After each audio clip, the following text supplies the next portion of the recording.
जान से हाथ धोना पड़ा था।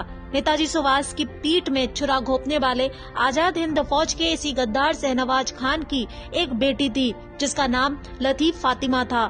शहनवाज खान ने अपनी इसी बेटी का निकाह पेशावर के किस्सा कहानी बाजार के एक पठान ताज मोहम्मद खान से तय कर दिया, जो कि विभाजन से कुछ समय पहले ही पेशावर छोड़कर दिल्ली आ गया था। शायद आपको पता हो कि पेशावर नाम की जगह इस समय पाकिस्तान में है। अगर आपको विश्वास नहीं तो इतिहास को गूगल पर सर्च कर लीजिए। बंटवारे के दौरान आजाद हिंद फौज का द्रोही शहनवाज खान भारत छोड़कर पाकिस्तान चला गया, लेकिन नेहरू ने गद्दारों को ढूंढ कर सत्ता में आसीन करने की अपनी गंदी फितरत के चलते उसे वापस भारत बुलाकर मंत्रिमंडलीय सचिव का पद दे दिया। इम्फाल कोहिमा के दुरूह मोर्चे पर भारत से गद्दारी करके आजाद हिंद फौज के सैकड़ों जवानों को मरवा देने वाले देशद्रोही शहनवाज खान का एक नवासा पैदा हुआ जिसका नाम था शाहरुख खान।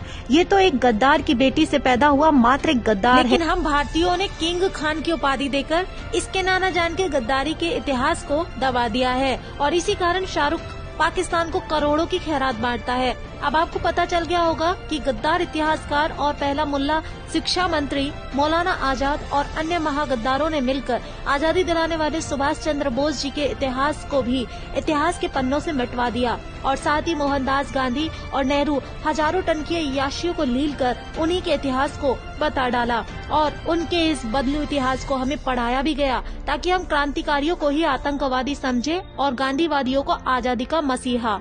दोस्तों, शायद आपको पता ही होगा कि शाहरुख खान, आमिर खान, जावेद, फरहान, सलमान खान और कई इनकी बेगमें जैसे 38 लोगों ने रिपब्लिक टीवी और उसके पत्रकारों और मालिक अर्नब गोस्वामी और टाइम्स नाउ की नाविका कुमार के खिलाफ दिल्ली हाई कोर्ट में एफआईआर दर्ज कराई थी कि ये लोग बॉलीवुड की छवि खराब कर रहे हैं। उसके कुछ दिनों बाद ही रंग बदलने वाले गिरगिटों के ग्रुप ने 3 दिन में ही अपना दोबारा एफिडेविट देकर दोगलापंथी झाड़ी कि वो किसी भी मीडिया या अर्नब गोस्वामी या रिपब्लिक चैनल के खिलाफ नहीं है। इन दोगले बेशर्मों को तब शर्म नहीं आई जब ये लोग अपनी हर फिल्म में ब्राह्मण, क्षत्रिय और बनिया की छवि खराब करते हैं।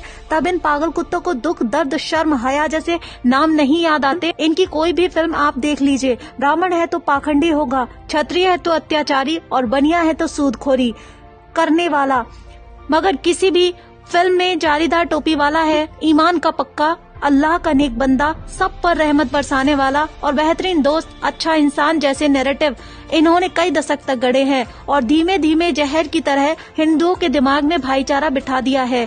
इन्होंने अपनी हर फिल्म में अच्छे राजनेताओं, पुलिस वालों को बदनाम किया, तब इन्हें शर्म नहीं आई। लेकिन जब एक देशवादी चैनल ने इन दाऊद के कुत्तों को उनकी असलियत दिखाई तो इनकी छवि खराब हो गई। ऐसा नाच कर रहे थे जैसे हाथी की सूंड में चींटी का तांडव हुआ हो। दोस्तों, भारत को आजादी दिलाने में सिर्फ शहनवाज खान ही गद्दार नहीं था, बल्कि बहुत सारे मुसलमानों ने गद्दारी की थी और आज बॉलीवुड में भी हमने उन्हीं गद्दारों की औलादों को अपने सिर पर बिठा लिया है।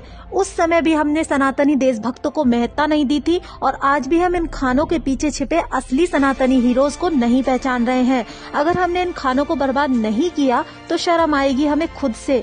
क्या मुंह दिखाएंगे अपनी पीढ़ी को? इसलिए दोस्तों, अपनी सभ्यता, संस्कृति और धर्म, सनातन धर्म को बचाना है तो इन गद्दारों को निकाल के